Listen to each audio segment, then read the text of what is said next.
Hi, I'm Joe. Welcome back. This is the Ultimate Love Letter, and thank you for joining the conversation. You know, I spent this whole week just diving in to different podcasts. The intention was to learn from other solo hosts and also hosts that take on guests and to listen in on their different spiritual content that they are putting out. What are they speaking about? How are they framing their show? And the idea was really to get inspiration and fresh insights. And I was just blown away by the beautiful different content that's out there. I have listened to podcasts in the past, but quite honestly, when we started our podcast here, I wasn't really actively listening to any. I would pop into, sporadic podcasting every time it seems like I was getting inspiration from the conversations. So I just thought, this week I just felt led to how is everyone else doing it? What are they talking about? The different nuances on the different personalities and the different content. Like I really was inspired by just the diverse topics and the way the conversations that were the same, how they explained it differently. Like I was totally in awe. And as also what I spent time doing this week was just in my podcast mastermind or master courses, if you will, and just learning on the different ways to, grow our platform and how we can reach those that God intends for us to reach. So last night I went to bed and my mind was full. Like I felt like, honestly, like my mind was going to explode with the amount of knowledge and content and just goodness that I took in for the past week. And one piece of knowledge or one episode that I chimed in on that just stood out. And I said, you know what, we're going to get into that because that's powerful. That resonates. That's a huge topic. And I'm led to just converse about that today, which is investing in ourselves. There is no bigger investment that you or I will ever make. Forget crypto. Forget the S&P 500. Forget 401k. The biggest investment we will ever make is the investment in ourselves. And you can ask, you can Google, maybe you know millionaires, maybe you know billionaires. If you ask any of the top 1%, they are all saying the same thing. The mindset has got to be, should be, is the greatest investment. So that's what we're going to get into, y'all. Because I know personally just the life shift that I've seen in my own life. And it all began and it has been sustained because of the mindset. And I know when we talk about, investing outside of ourselves, right? And whether it's real estate, stock market, whatever, I understand that that's important. And that's important to gain wealth and grow wealth and keep wealth. But let's get this clear right now. If we are not doing the mental work to create a healthy mindset, to heal traumatic, mostly childhood wounds, then no amount of money, no stock, no amount of real estate, no matter how our portfolio looks, we are really unable to sustain just a fulfilling, purposeful, deep, gratifying life. I know that we think, and I'm no different, the amount of money I have in the bank will determine my security, or how my portfolio looks will determine my security. Money on the bank, when you log in to your bank account and you see digits,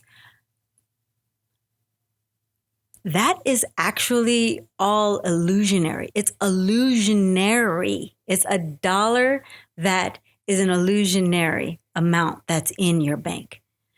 I'll give you an example. I went to the bank, and this has happened a couple times, and I attempted to withdraw a certain amount, which I wouldn't have thought, was going to be any huge impact to a great big bank like Citibank. True story. And the banker actually said, "We don't have that here." And I said, I don't understand. What do you mean you don't have that amount here? That's the money I have in my account when I log in. That's the amount. I'm requesting that amount. And they said, "We don't have that in cash. Like, we can write you a cashier's check. We can give you half in cash and half another way, but we don't have that here." So really, when we think about money in the bank or assets, what we're looking at is this in digital forms. So when we're thinking about our mindset, again, we have to understand that if money is really an illusion and money is a tool, money does not necessarily fulfill us like we would think. Yes, we use money to travel, to spend on our loved ones, to do the things we desire. But when we talk about what's really fulfilling, what's really filling our cup, it starts with our mind. And once you get your mind right, the money will come as a byproduct. More digital numbers, right? 6, 7 figures you want to see in the bank, that will be created as a result of the power of your mind. So let's get into ways we can look at investing in ourselves. One quote that comes to mind is, and this is so powerful, I want to get this right. Invest in who you're becoming, and it becomes who you are. Let me say that again. Invest in who you're becoming, and it becomes who you are. Now, what that means, quite simply, is we got to get clear on who do you want to be? What is your purpose? What do you want to become?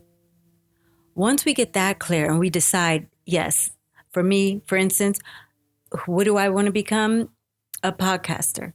So then I have to show up and step fully into all that entails. And what does that entail? That entails that on the days where I may not feel like recording, I know I have to get clear. I know I have to center my mind, because I know I have a conversation to put out. I know I have a community that is depending on me to be able to speak to possibly where they're at in life in that moment. I know I have at least one person to reach that day. So I have to show up daily like it's a job. And it is a job, and it's one that I love. It's one that I dreamed up. I'm not worried about, is there money coming as a byproduct of what I want to do? No. Or as a result of what I'm doing. I'm actually paying to put out these messages, right? Subscriptions to log in and be able to be with the best hosting platform. That comes with a subscription. I am paying to put out this content. And it is of no difference to me. Why? Because I'm loving what I'm doing. Why? Because I'm living in my purpose. Why? Because I am showing up today as who I want to become in the future. Now, who do I want to become? I want to become definitely a podcaster who is leading in her niche, which is spirituality. And with that, no doubt, will come monetization as a result of the podcast and other works that I'm doing, coachings and retreats and ebooks. This all will come as a result of how I'm showing up today. Am I doing the work today to be what I want to become in the future? Now, I don't know about you, but I also desire to be, financially free. And I have spoken on this on earlier episodes. I feel today like I am financially free. I feel like I can pick up tomorrow, literally, and fly anywhere around the world. And I can check myself into a great accommodation, and I can indulge in great foods. I feel that I am financially free. Now, when I look in the bank, do I have, the number that I am manifesting today that I know that I will have one day? No, sure. I don't have that dollar, that number. But it doesn't matter because I am already feeling like I'm able to go and do whatever I want, whether I have that number or not. It's only a matter of time before life catches up. Life is basically watching, saying, okay, she says she's a successful podcaster. Okay. I see her being consistent. I see her logging in. I see her doing the work. I see she's showing up as who she says she is. It's time to prove who she says she is. I listened to one of the episodes, a podcaster speaking, and he was speaking about the power of flying first class. I'm going to go there, y'all. I remember, again, this is a mindset shift. We're talking about showing up today as who you want to be in the future, showing up today the way you want to live your life. That's going to take some investing, y'all. It's going to say you're going to need to put something out so that you can show God and the universe, this is the life I want to live. It's time for you to get behind it too. And life will. You can't show up as a broke person living in poverty, and I mean poverty mindset, feeling like you're broken, feeling like you don't have the means, that you're only making ends meet. We've got to do the work to switch that mindset. And so how I did it was I just got in tune with who my soul was and who my soul was saying I was. And I'll tell you this moment where it really shifted for me. I was booking a trip to the Maldives.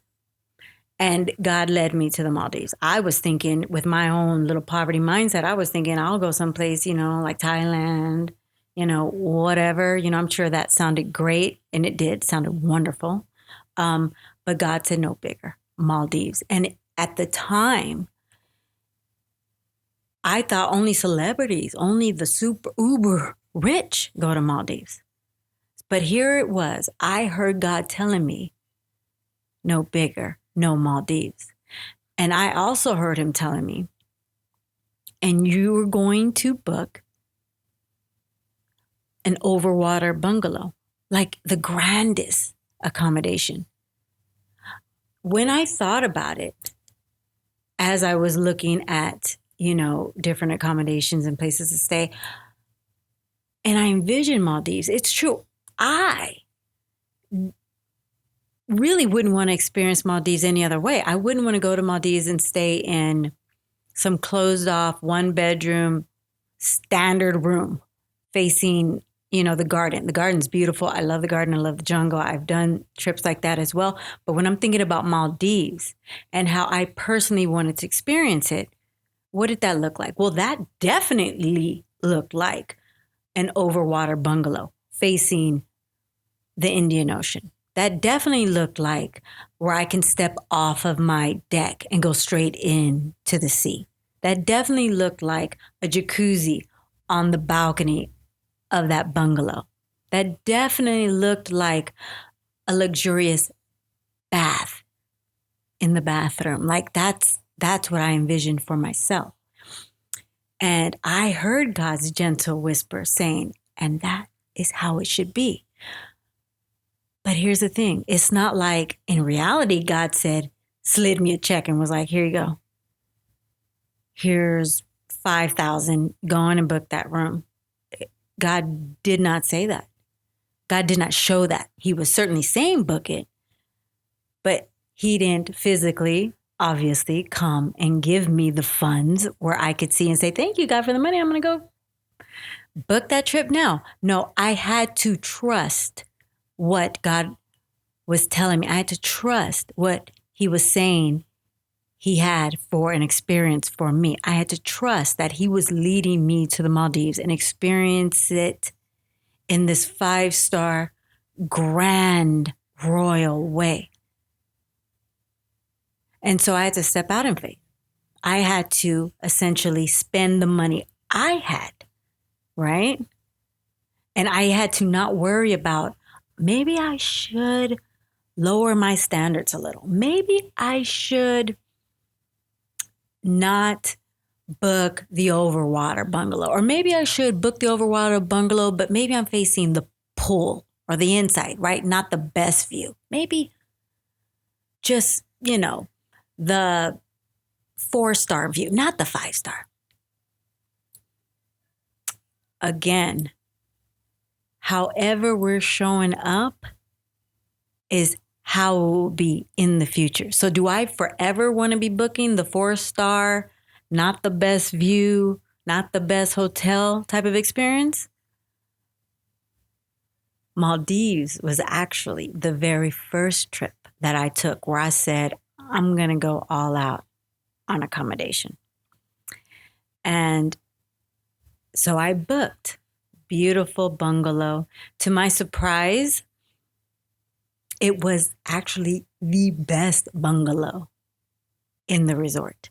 Like I noticed while I was there, many bungalows did face in. Like that was a thing. Bungalows faced into each other rather, right? My bungalow, where my view where I looked out was facing the Indian Ocean. It had not a single bungalow in front of me. It was nothing but me and the sea. And I know that was only God because I didn't technically select that view. I didn't even know that I could select that view. I just said I want the best bungalow, the Overwater bungalow. That's what I want, with the jacuzzi tub on the balcony. And that's what it ended up being organically, was the best bungalow in the house. And so it was just me and the sea, unobstructed views. It felt like I was on an island alone. And the feeling of stepping into that, the feeling of waking up to that view every morning, the feeling of sleeping on those luxury linens every night.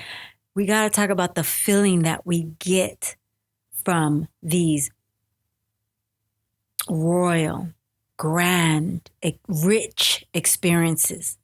That's the energy that I'm talking about. That's the energy that you get when you're investing in yourself. Essentially, follow me, y'all. The investment was, yes, I needed to put out money for this experience. But the investment, the return on that was, what did I feel for that week? How did I feel? I certainly didn't feel like a broke bitch. I'm going to put it out there. I felt like a rich bitch. I felt worthy. I felt regal. I felt grand. I loved the different looks that I would get from, the different staff that would come and service the rooms, and just find that, oh my gosh, it's this woman alone in this grand suite. Like, what is her story? Like, if that's what they were thinking. I can't imagine. I don't know what they were thinking, but that's what I thought they were thinking. So I used that as fuel. I used all that rich energy and I just absorbed it. As a result, I have only taken the most grand experiences like that moving forward. And that Maldives happened, I don't know, 2.5 years ago. And it has only been that level and beyond. All as a result of the one trip. Because I chose to invest in myself. I want to feel rich. I want to feel regal. Guess what? Then I got to put out this money to get those feelings. Guess what came out of it? The feelings of being rich, being royal, being financially free, magnetized to me. And it created, I don't know, dozens of trips since then that all have that standard. And it's been bigger than that. And bigger than that, how so? We're going to get into the first class flights. So I was just at this point testing the waters with the whole Maldives sweet over the ocean experience. I said, okay, God, I hear you. I'm going to test this. I hear you saying to book the best in the house. I'm going to book the best in the house. So I booked the best in the house. Here's the thing. I also hear God say, business class. Just a tiny little whisper.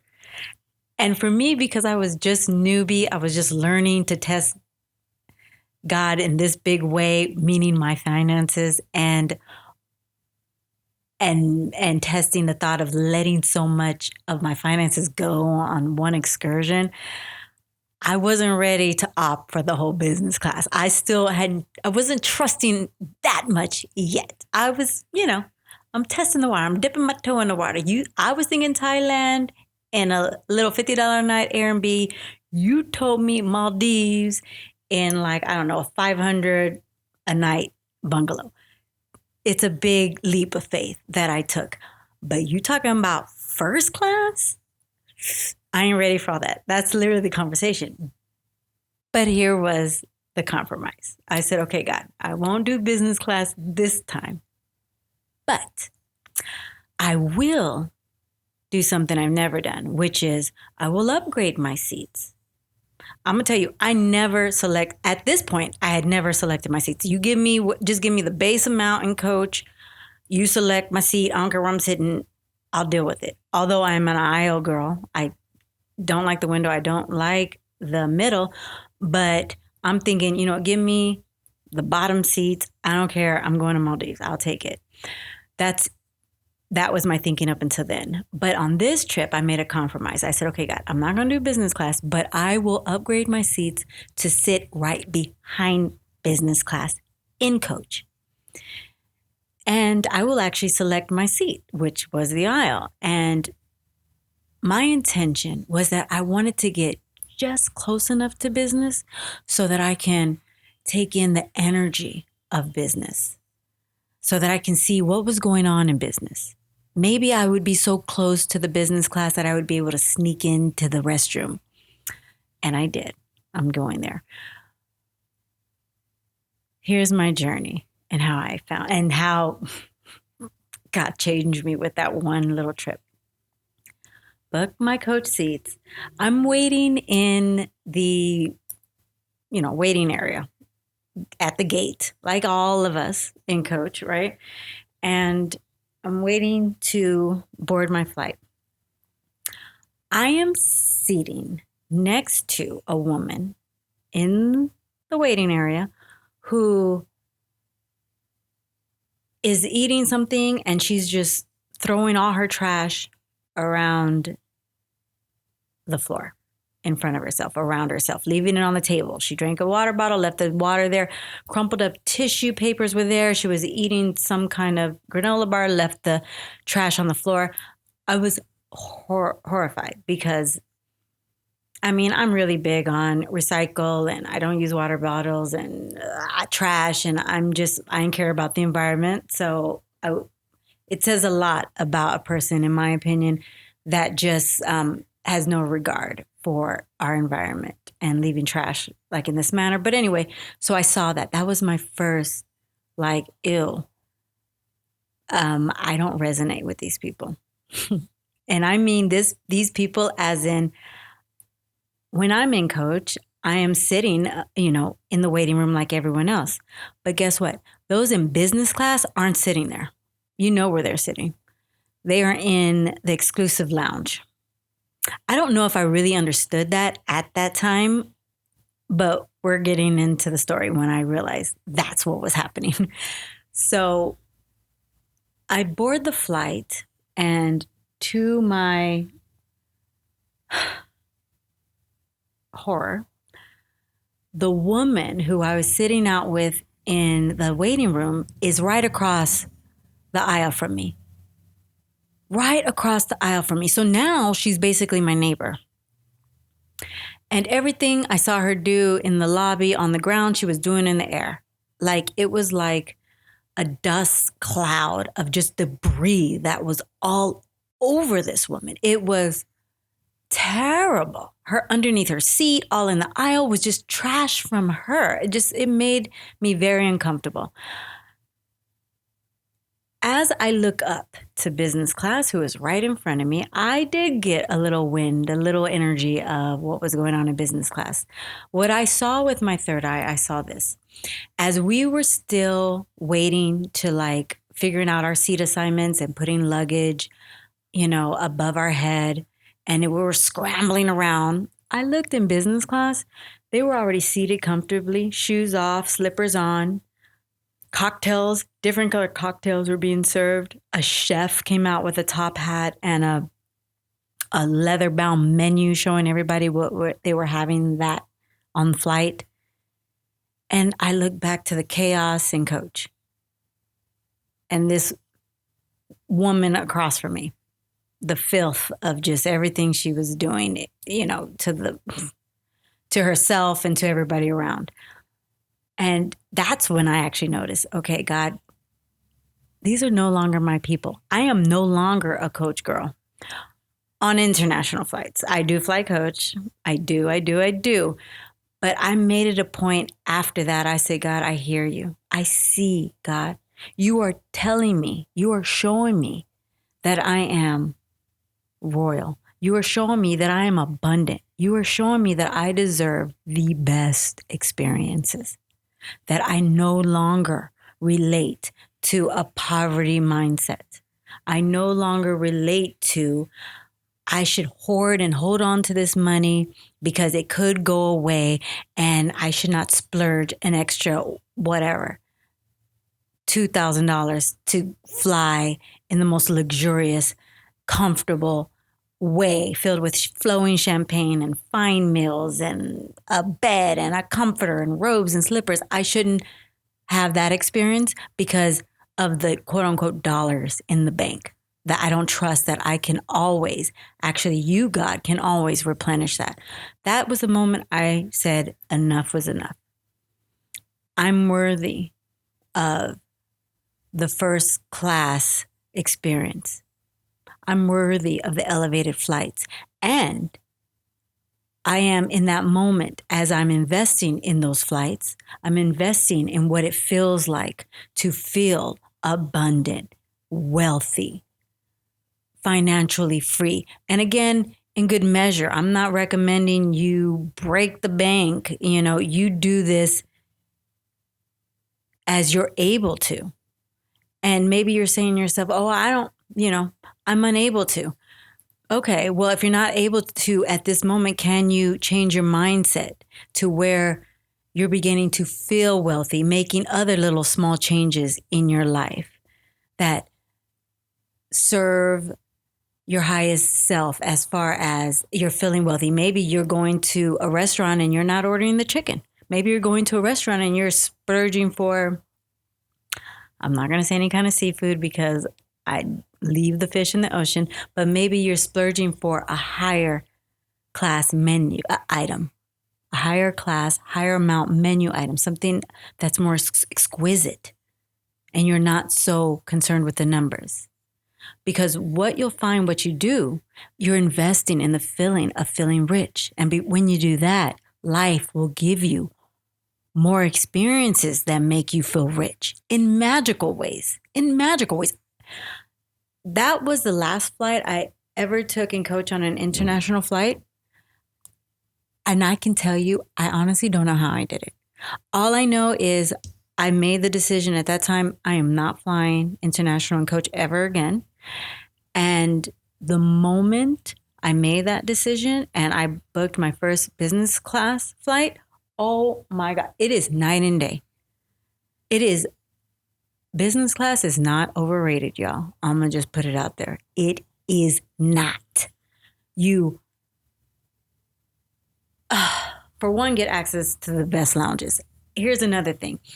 As I was on that coach flight, we landed in like Istanbul.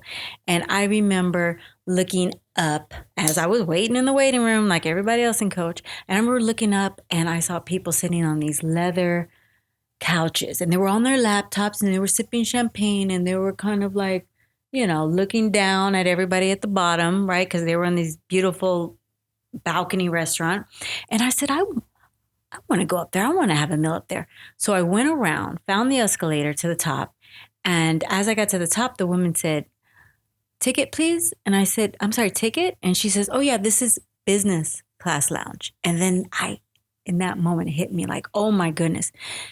When you fly in business, you mean you get a whole lounge experience? You mean you're not only taken care of in the air, but on the ground as well? Sign me up. I need that experience. And the moment I had that experience, what that investment did to my spirit, to my being, to my feeling of just feeling rich, like God says I'm rich, like the investment it pays back immediately.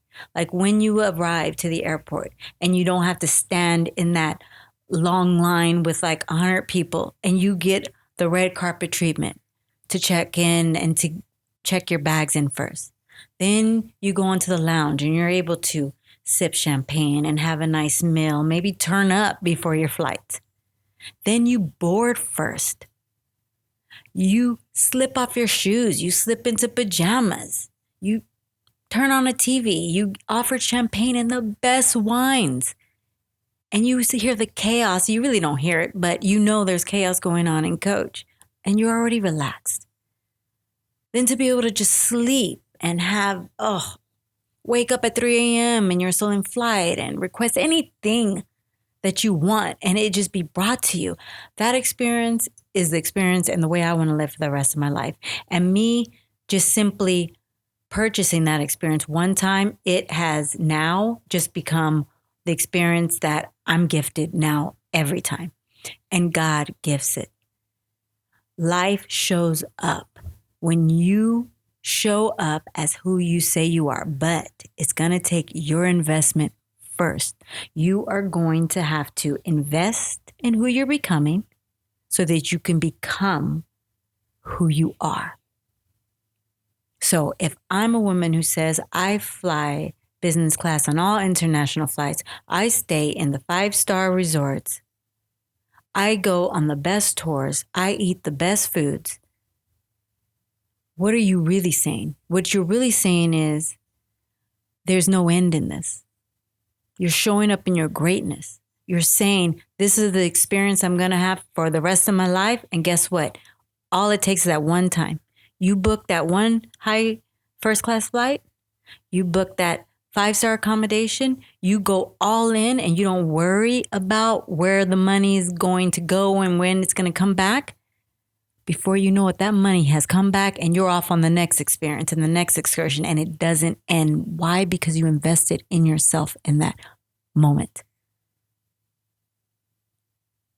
And I started, speaking of when I said, start small. If you can't afford, maybe you can't afford a trip to Maldives right now and a bungalow and a first class flight. I get it. Shoot. I get it. Trust me. But I started small. I started with, instead of buying, if you're a Forever 21 fan like I was, great.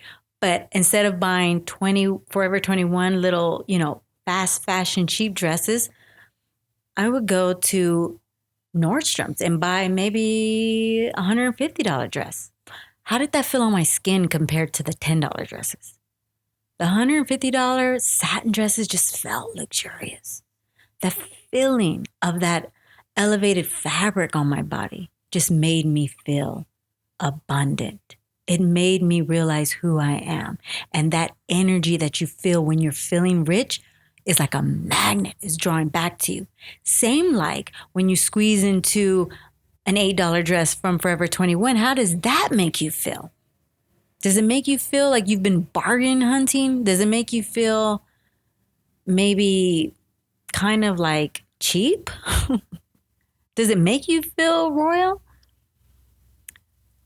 So I just made small investments. Instead of the cheaper fast fashion dresses, can I invest in a dress that's going to go long? And I just love this because it's better for the environment. It's just a win-win.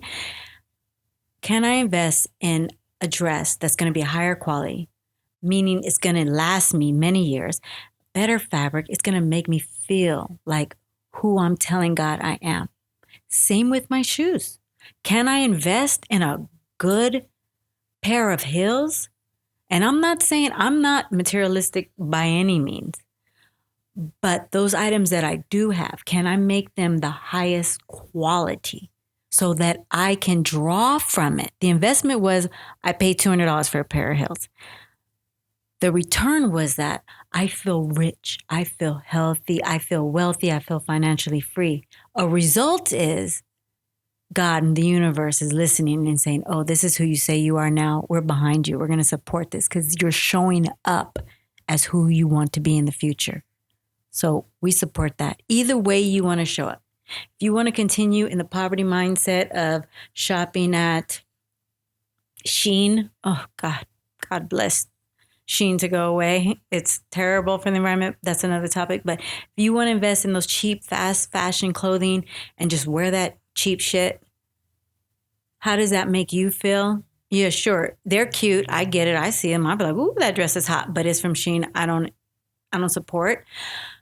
But how does it make you feel when you buy the items from there, the fast fashion, cheap fabrics, versus if you're shopping like at Nordstrom's and you're buying something more higher quality? There's a difference in your feeling. You feel it differently.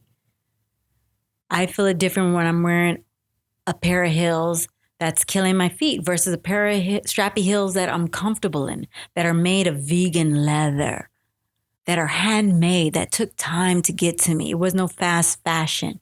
The heels were made when I ordered them. That makes me feel rich. I also invested in, I call this my rich lady bag. Again, I'm not so big on Louis Vuitton and Gucci and all that stuff, but I invested in a Gucci bag and wallet because I wanted that rich lady vibe. I wanted a wallet that felt good in my hand, that felt like it was well made.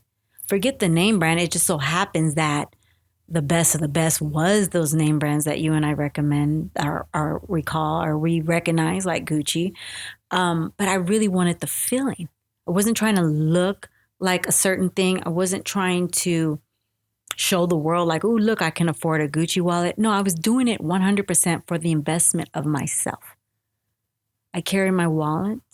I carry my money in my wallet, my cards in my wallet, my ID in my wallet. When I pull out my wallet and I pull it out often, I want to be able to feel the heaviness, the quality of that item. That is the investment in who I say I am.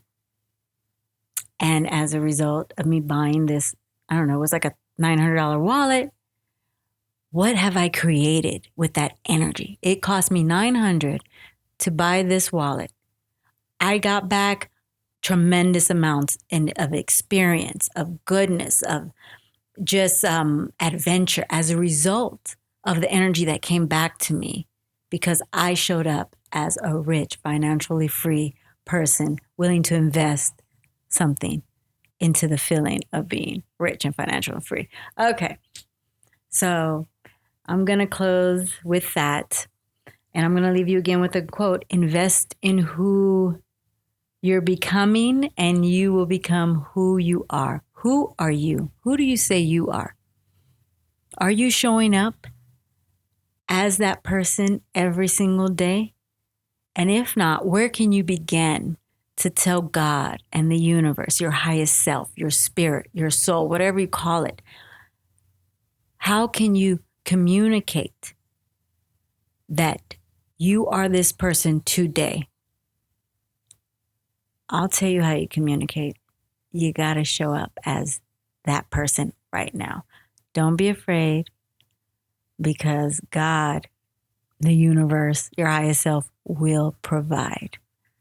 They will get behind it. I guarantee you they will get behind it. So thank you for joining us on the conversation. Please, if you haven't done so yet, we need the subscriptions. We need you to subscribe to the platform so this podcast can go on and reach all those that God wants to reach. Also, if you haven't, or if you feel that someone else needs to hear an encouraging word on investing in yourself, the biggest investment you'll make, please share this with them.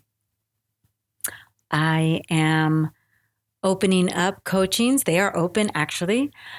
Coachings, one-on-one conversations. I'm gifting these conversations. Right now, there's 5 that are open for free. So please reach me. I'm going to link it right below in our show notes.